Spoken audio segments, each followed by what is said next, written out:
Bonsoir, merci beaucoup à toutes et à tous de nous rejoindre pour cette série de conférences enfin citoyennes en l'honneur du 50e anniversaire du suffrage féminin en Valais. C'est un cycle de conférences qui était à l'origine, avant la pandémie du coronavirus, prévu de visu dans une salle. On va essayer aujourd'hui une nouvelle technologie pour un nouvel essai qui est de nous rendre disponibles dans vos salons, dans vos chambres, pour vous apporter cette conférence. Donc c'est une conférence qui est faite conjointement avec la Médiathèque Valais et l'Office cantonal de l'égalité et de la famille. Le cycle pourrait durer en tout cas jusqu'en février 2021, à voir sous quelle forme, puisqu'il semblerait qu'un déconfinement progressif soit plus rapide que celui qu'on avait anticipé et qu'on puisse envisager des nouvelles manières de nous rencontrer d'ici au 11 mai. Alors, aujourd'hui, je vais vous faire un petit historique rapide de cette histoire du suffrage féminin en Valais, en le replaçant dans un contexte plus général, un contexte historique international, puis suisse. Le point focal sera quand même le Valais, sachant effectivement que c'est une histoire qui va sur la longueur, sur la durée, des années 20, très probablement, jusqu'encore aujourd'hui, en 2019, 2020, et probablement plus tard. C'est dans un article du New York Times Magazine de 1968, déjà, que la journaliste Martha Weinman-Lear distingue plusieurs temps, plusieurs phases d'évolution du mouvement féministe, en parlant de vagues. Et celle qu'on va être prompt à voir aujourd'hui, c'est la toute première, qui va grosso modo du milieu du 19e siècle jusqu'à l'acceptation du suffrage féminin. Autant dire que c'est une périodisation très variable suivant les pays, puisqu'ils ont chacun proposé à des dates différentes et accepté le suffrage féminin. Alors on ne va pas essayer de trouver un point dans l'espace et dans le temps fixe qui puisse être le point de départ du féminisme, mais disons qu'il est d'usage de le faire naître en Grande-Bretagne au milieu du 19e siècle. Il n'est pas arrivé d'un seul coup, c'est le fruit d'une longue évolution à travers diverses réflexions sur la place de la femme dans la société anglaise. En effet, plusieurs moments anticipent la naissance du féminisme en tant que mouvement. Un des tout premiers ouvrages, extrêmement important, dont l'influence est notable, est celui de Mary Wollstonecraft, A Vindication of the Rights of Women.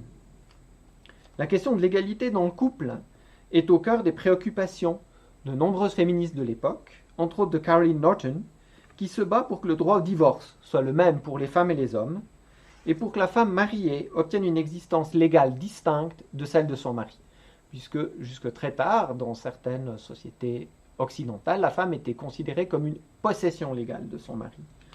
En 1857, plusieurs de ces propositions seront transcrites dans une loi, le Marriage and Divorce Act. Barbara Ladesmith Bodichon prendra le relais en exigeant l'abrogation des lois qui font de l'épouse un être soumis à son mari, en autorisant la possession de biens propres par la femme. Donc la femme pouvait elle-même garder des biens, et c'était plus uniquement le mari qui en possédait la gestion. Cet accord sera formellement mis en place en 1882 grâce au Married Women Property Act. Un autre ouvrage majeur apparaît en 1869, qui fera date dans l'histoire parce qu'il est de la plume d'un homme très connu, le philosophe John Stuart Mill, qui écrit The Subjection of Woman. On peut noter pour la petite histoire que sa femme Harriet Taylor Mill l'avait précédé en 1851, en défendant déjà des opinions dans un pamphlet intitulé The Enfranchisement of Woman. Elle est malheureusement restée en arrière de son mari, qui avait une position effectivement plus importante de par sa notoriété à l'époque, mais qui, en plus, disons, d'écrire son traité, avait aussi soutenu directement des actions féministes. En 1886, il porte au Parlement une pétition d'environ 1500 signatures réclamant le droit de vote pour les femmes, déjà à la fin du XIXe siècle. Alors peut-être une petite précision nécessaire. On parle souvent en fait de suffragettes et de suffragistes. Ceci est très simple, c'est parce que les suffragettes sont en Grande-Bretagne les femmes appartenant à la Women's Social and Political Union, qui a été créée le 10 octobre 1903 par Emmeline Pankhurst. Les suffragettes ont la particularité de recourir à l'action directe pour défendre leur cause, contrairement aux suffragistes qui, elles, adhèrent à une démarche uniquement pacifiste. Afin de faire entendre leur voix, les suffragettes n'hésitent pas à utiliser des méthodes telles que la grève de la faim, les manifestations, les campagnes d'influence et même les attentats. Il y a des bombes qui ont été jetées dans des théâtres à l'époque. Alors, nous allons ici pouvoir avoir une rapide vision du panorama mondial du suffrage féminin. Alors, c'est une liste qui est assez impressionnante. Elle commence par l'État du Wyoming, à la fin du XIXe siècle, en 1869. Le premier pays à accorder le droit de vote aux femmes est la Nouvelle-Zélande, en 1893. On peut voir la liste, elle s'étend, jusqu'à Vaud et Neuchâtel, puis un peu plus bas, comme on peut le voir, le 6e canton, le Valais, après le Tessin et Bâle. Et alors, chose extrêmement difficile à croire, pour ceux qui ne s'en rappellent pas, mais Appenzell, qui, par décision du tribunal fédéral, a dû introduire le vote, le suffrage féminin, en 1990.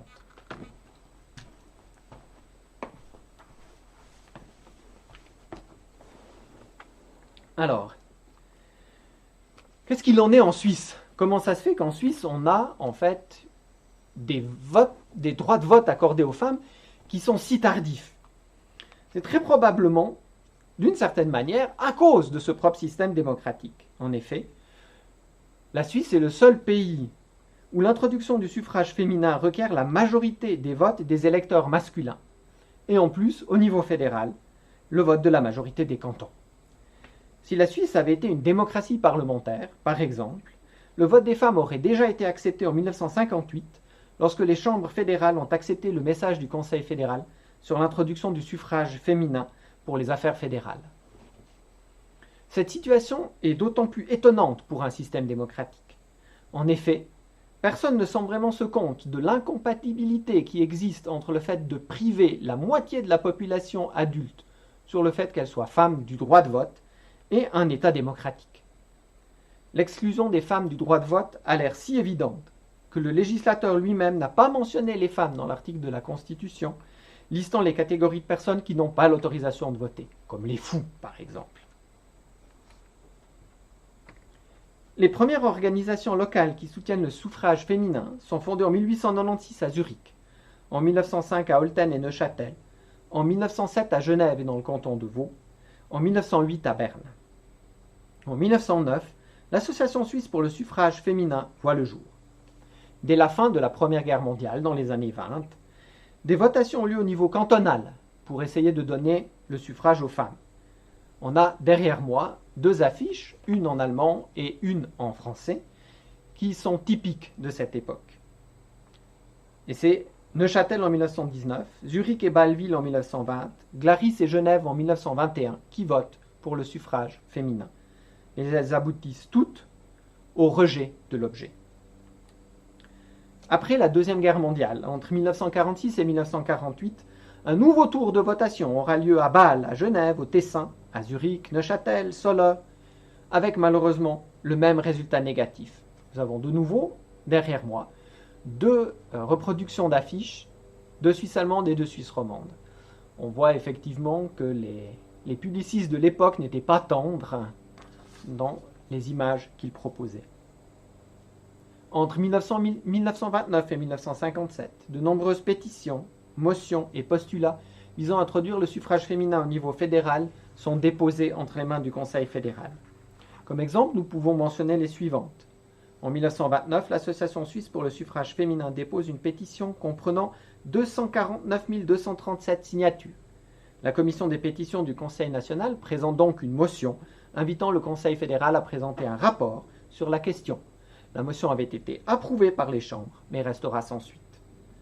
En 1944, Hans Opprecht, président du Parti socialiste suisse, dépose un postulat demandant au Conseil fédéral d'examiner la possibilité d'introduire le suffrage féminin en modifiant la Constitution et ajoutant une disposition le prévoyant. Ce postulat est accepté l'année suivante par le Conseil national sans que le Conseil fédéral se charge du dossier. Le 2 février 1951, encore une fois, paraît le rapport du Conseil fédéral à l'Assemblée fédérale sur la procédure à suivre pour instituer le suffrage féminin. Contre l'avis du Conseil fédéral qui propose de ne pas entrer en matière, le Conseil national accepte l'idée d'un projet de loi nationale, mais ce projet est refusé par le Conseil des États. Enfin, en 1957, le Conseil fédéral publie un message à l'Assemblée fédérale sur l'institution du suffrage féminin en matière fédérale, où il préconise une réforme de la Constitution. Cette fois, les deux chambres approuvent le projet qui sera soumis aux électeurs le 1er février 1959. Alors maintenant, nous allons essayer de nous rapprocher d'une certaine analyse un peu plus historique du vote valaisan de 1970. On va essayer de voir dans quelle mesure, quels étaient les principaux intervenants dans les débats, comment les débats se sont organisés à travers la presse suisse et surtout valaisanne. Alors, il y a 4 principaux intervenants dans les débats en Valais. Les intervenants au niveau politique, au niveau religieux, au niveau de la presse et au niveau associatif. Alors, on n'aura pas le temps, je pense, ni le désir de rentrer dans tous les détails. Je vais essayer de vous présenter une vision assez générale qui pourra permettre d'avoir une bonne compréhension du contexte et des forces en fait en présence dans le cadre de cette analyse. Alors, au niveau politique, le Parti conservateur chrétien social, qui est l'ancêtre du PDC, est largement majoritaire en Valais. Il a la main mise sur l'échiquier politique à tous les niveaux. Il est majoritaire au Parlement, où les 2/3 du Parlement lui appartient, au gouvernement, où il possède 4 sièges sur 5, au Conseil national, où il a 5 sièges sur 7, et aux États, où il a 2 sièges sur 2. Quoique deuxième force politique, le Parti radical démocratique n'occupe que 21% des sièges en Grand Conseil valaisan. Et à l'époque, le Parti socialiste a encore moins de poids en Valais, avec un peu moins de 9% des sièges au Grand Conseil. En ce qui concerne l'aspect religieux, il faut noter que le catholicisme occupait une situation de dominance en Valais, puisqu'il concerne en moyenne jusqu'à 96% de la population entre 1950 et 1970. L'Église catholique est impliquée à l'époque autant dans la vie sociale que politique.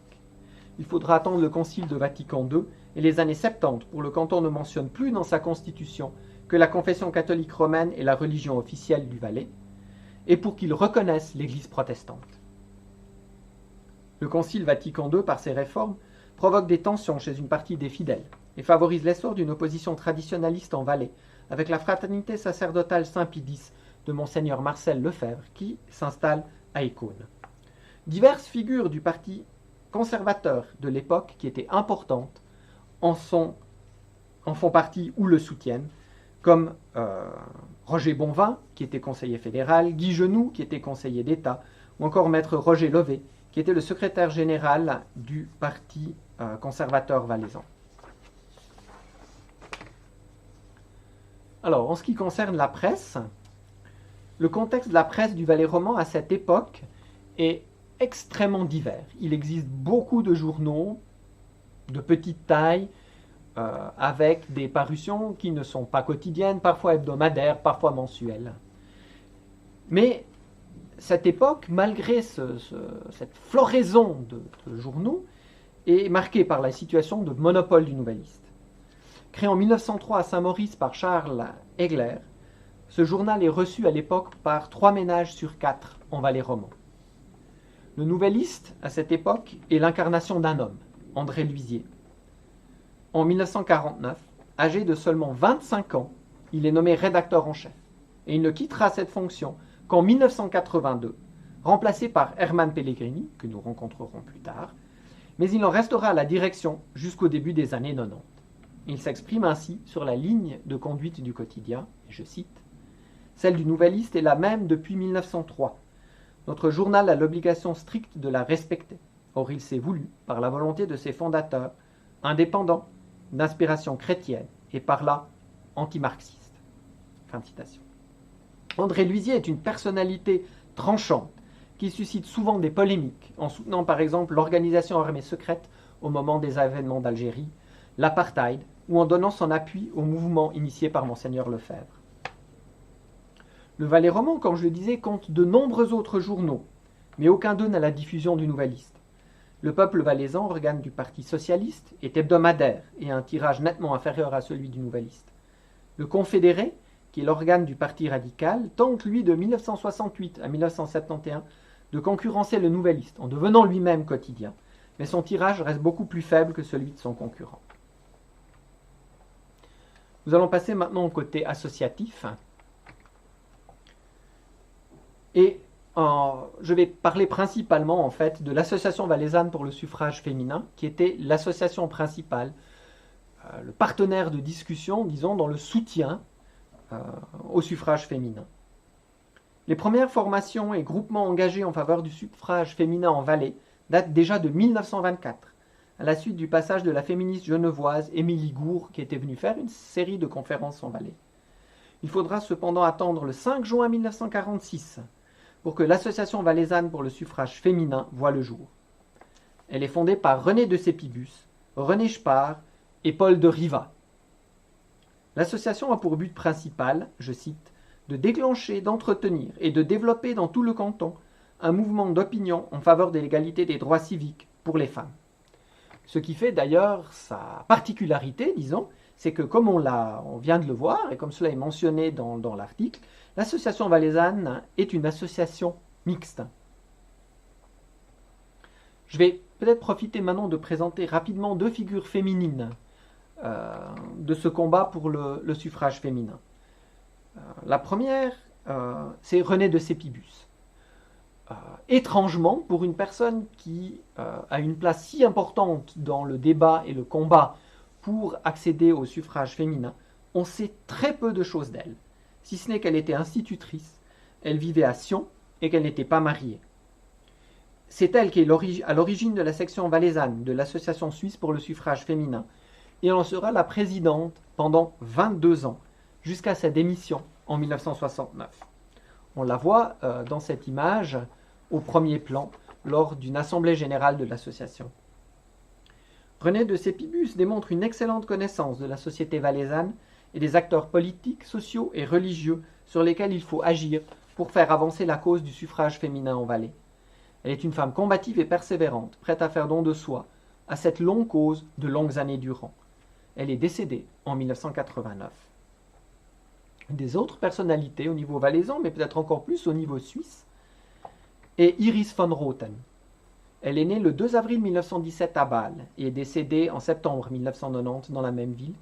Et elle était mariée en 1946 avec Peter von Rothen. Elle effectue des études de droit à Berne, Genève et Zurich, obtient son doctorat en 1941 et son brevet d'avocat en 1946. Elle est la première femme avocate en Suisse.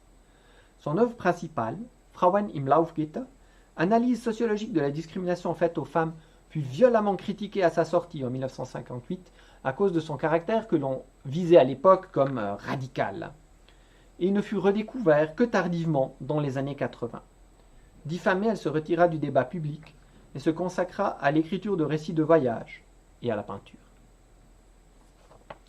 Maintenant, nous allons, après avoir présenté un peu ce panorama général, nous intéresser plus particulièrement aux phases qui ont amené la votation de 1959. Les premières mobilisations pour le suffrage féminin en Valais sont essentiellement le fait de l'Association valaisanne pour le suffrage féminin, et presque uniquement.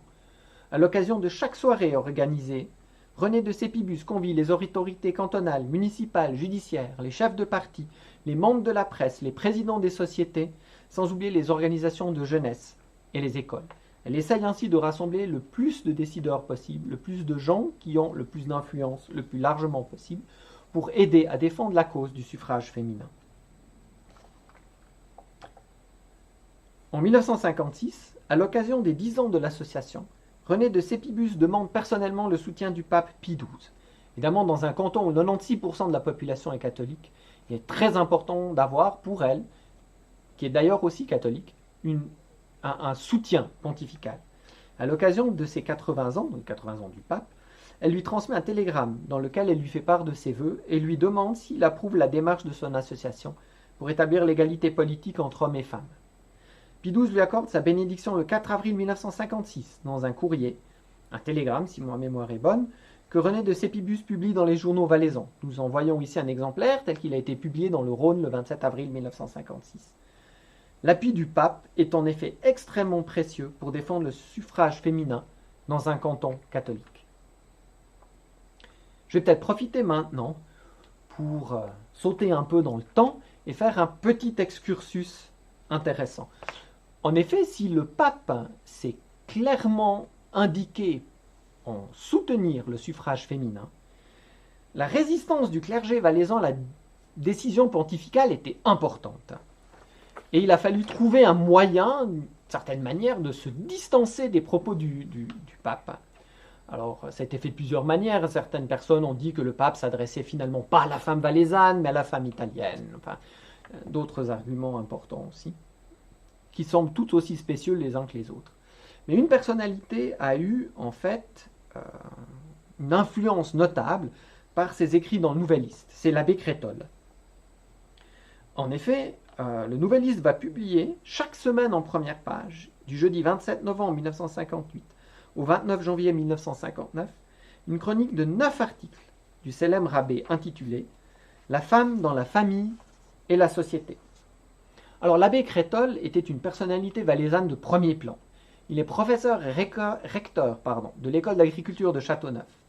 Il a une vision absolument conservatrice du rôle de la femme dans la famille et dans la société. Alors, je vais, pour la mémoire, vous lire quelques extraits, en fait, de ces textes qu'il a fait paraître dans le Nouvelliste.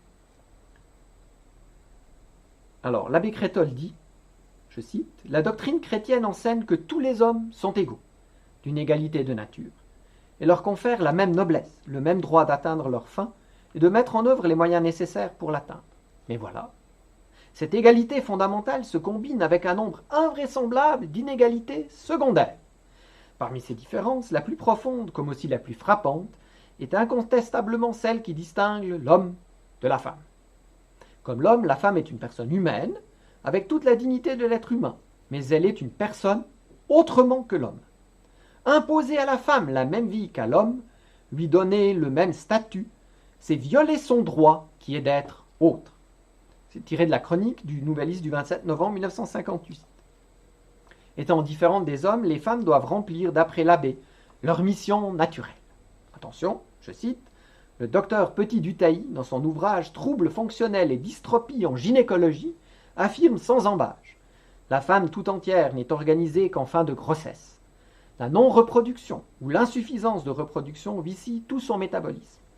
La grossesse, c'est l'épanouissement de la femme. Les exemples abondent au point que le professeur Pinard, c'est pas moi qui ai inventé son nom, pouvait déclarer que la femme n'atteint la plénitude de sa force et de sa beauté qu'après le 3e enfant. On le voit du point de vue physiologique, la cause est entendue, la femme est faite pour la maternité et s'épanouit dans la maternité. C'est tiré de la chronique du Nouvelliste du 12 décembre 1958.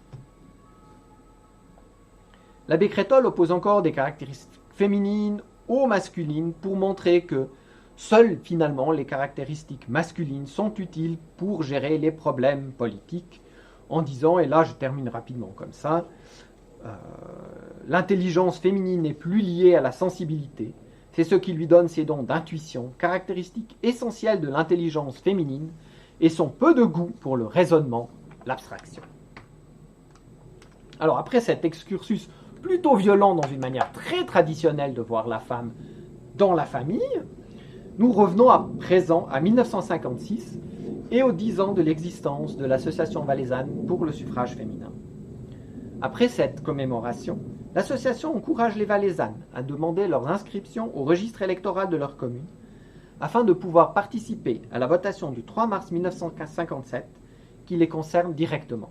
Il s'agit, parmi d'autres objets, de rendre obligatoire le service de garde d'immeubles pour les femmes en cas de guerre. L'association s'oppose à ce que de nouveaux devoirs pour les femmes soient inscrits dans la Constitution sans qu'elles puissent s'exprimer et donc voter sur la question. C'est à cette occasion que pour la première fois en Suisse, le conseil communal d'Unterberg permet à ses citoyennes de voter avec les hommes. Pour les opposants au suffrage féminin, les autorités de Unterberg agissent plutôt dans le but de faire de la publicité touristique. C'est ce que leur reproche le Nouvelliste dans son édition du 20 février 1957, destinée à couper l'herbe sous les pieds des futures votantes avant même la votation. Je cite « Nous avons l'impression que cette cocasse histoire finira devant le tribunal fédéral. Elle aura au moins servi à mieux faire connaître cette charmante station valaisanne. Son nom vient en effet de faire, en quelque sorte, le tour du monde. Comme truc publicitaire, c'est en tous les cas inédit, original. » Dans d'autres localités valaisannes, des femmes demandent également à pouvoir participer à la votation du 3 mars 1957, ayant suivi le message de l'association. C'est par exemple le cas de Martigny-Bourg, de Monté ou de Sierre, où de nombreuses femmes se rendent aux urnes, mais cette fois dans un bureau de vote séparé, spécialement prévu à cet effet. Comme c'est indiqué ici, les femmes n'étaient pas dupes non plus. Elles se sont bien rendues compte que voter dans des urnes séparées n'était pas voter, puisque de toute façon, on pouvait éliminer ces urnes-là sans difficulté. Je vais peut-être juste mentionner à l'histoire de ce vote que suite à cette décision d'Unterberg, Paul Zeinhausen et Peter von Roten ne sont pas réélus au Grand Conseil à l'occasion des élections du 3 mars 1957, vraisemblablement en raison de leur position qui soutenait l'introduction du suffrage féminin.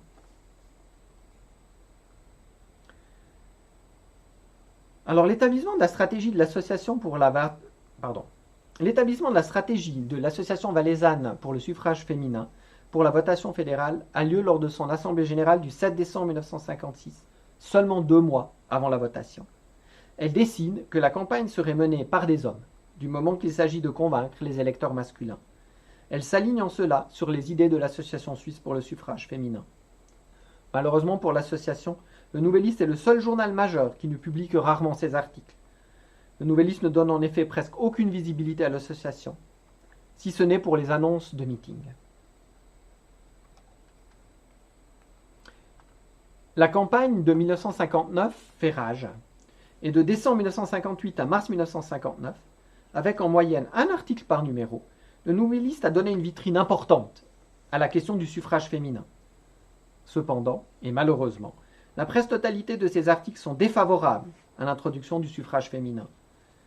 Le Nouvelliste est le seul journal du Valais roman à s'opposer absolument à la votation du 1er février 1959.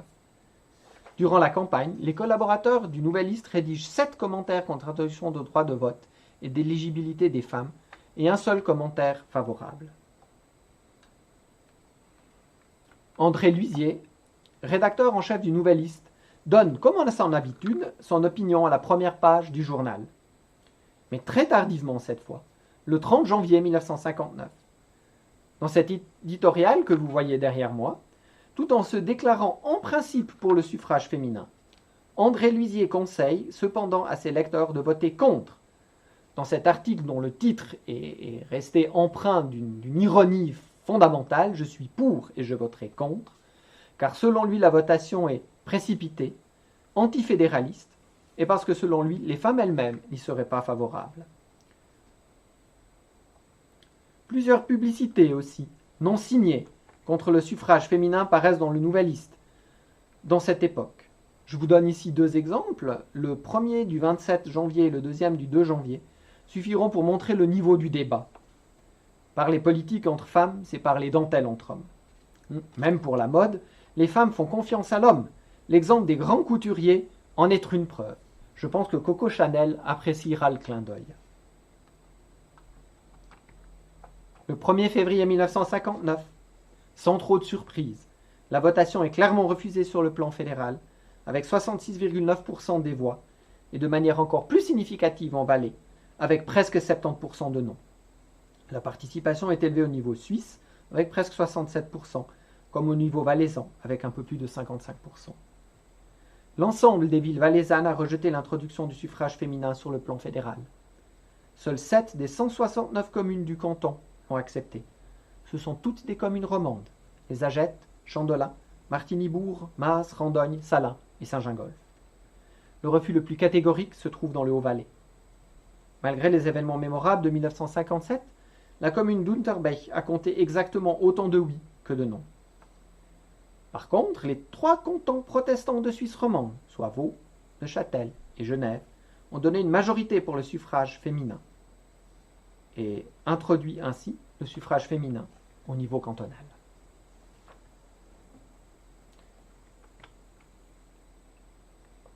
Après l'échec de la votation fédérale de 1959, la lutte pour le suffrage féminin reprend. Personne ne veut abandonner, ce n'est que partie remise.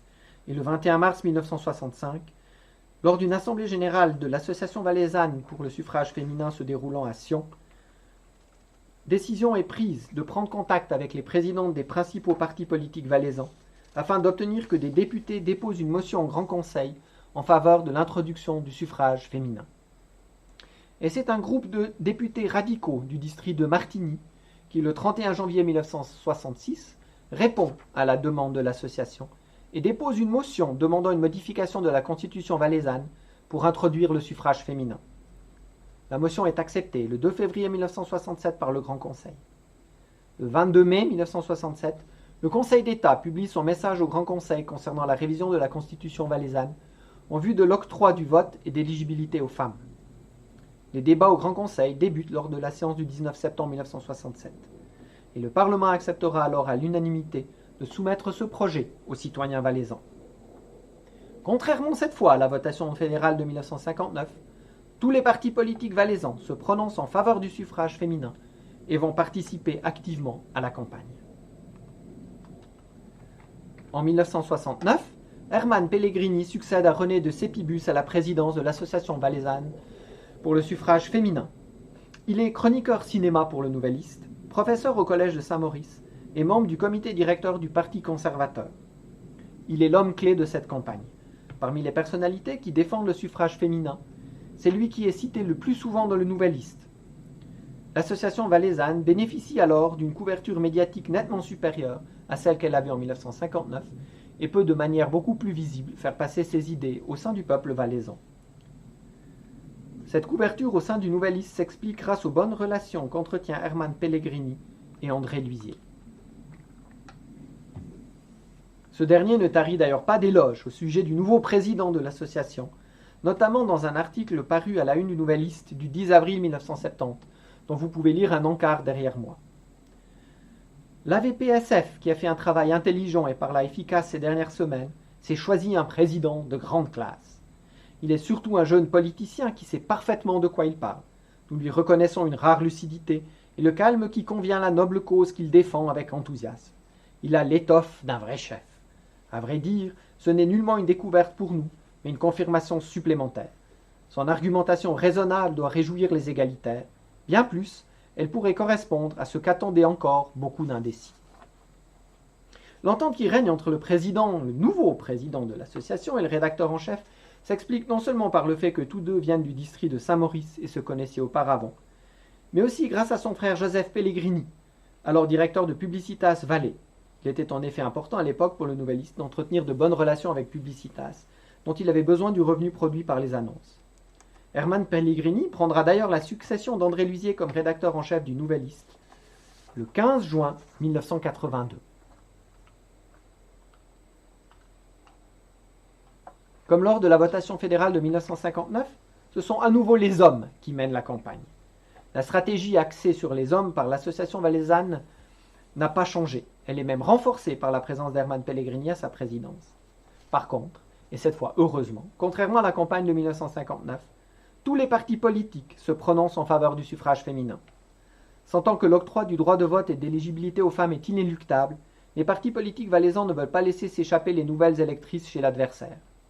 Des conférences en faveur de la votation sont donc mises sur pied non plus seulement par l'association valaisanne pour le suffrage féminin, mais aussi par les partis politiques eux-mêmes. L'issue de la votation paraît acquise aux partisans du oui, la situation ayant nettement évolué depuis la votation fédérale de 1959. Et c'est effectivement ce qui se passe. Le 12 avril 1970, les citoyens valaisans acceptent enfin de reconnaître les droits civiques aux femmes, sur le plan cantonal et communal. Le Valais est le 6e canton à introduire le suffrage féminin, et le résultat est sans appel. La majorité de 72,6% est la plus forte enregistrée à cette époque, si on atteint le chiffre le plus élevé des villes valaisannes, avec une majorité acceptante dépassant les 82%. Le Haut-Valais, dont on craignait le vote, a très bien accepté l'introduction du suffrage féminin, avec 70% de oui. Comme exemple de la réception de ce vote, on peut faire un petit coup de projecteur sur l'éditorial d'André Luisier, qui a bien changé de ton depuis « Je suis pour et je voterai contre » à « C'est véritablement un oui de grand cœur à la femme valaisanne », en écho à l'affiche de la campagne pour le oui.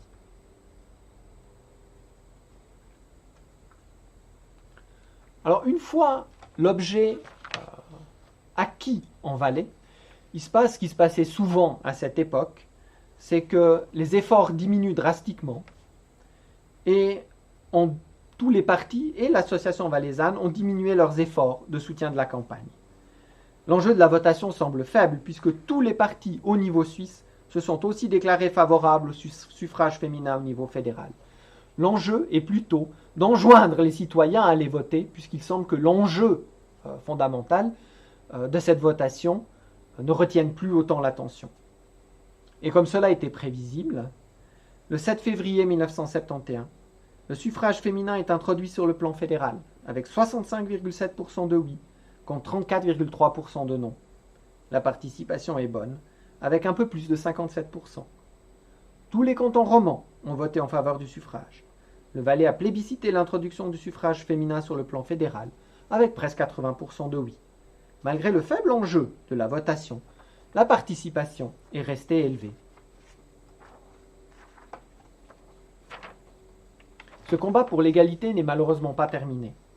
Qu'il suffise de jeter un coup d'œil aux déprédations des affiches exposées dans le parc des Bastions pour célébrer les 60e anniversaire du suffrage féminin à Genève, comme vous pouvez le constater dans les différentes affiches qui se trouvent ici derrière moi et qui étaient exposées dans le parc des Bastions. Qu'il suffise aussi de se rappeler que les femmes gagnent toujours en moyenne 20% de moins qu'un homme pour un même travail. La voix des femmes et des hommes s'unissent aujourd'hui pour réaliser pleinement cette égalité.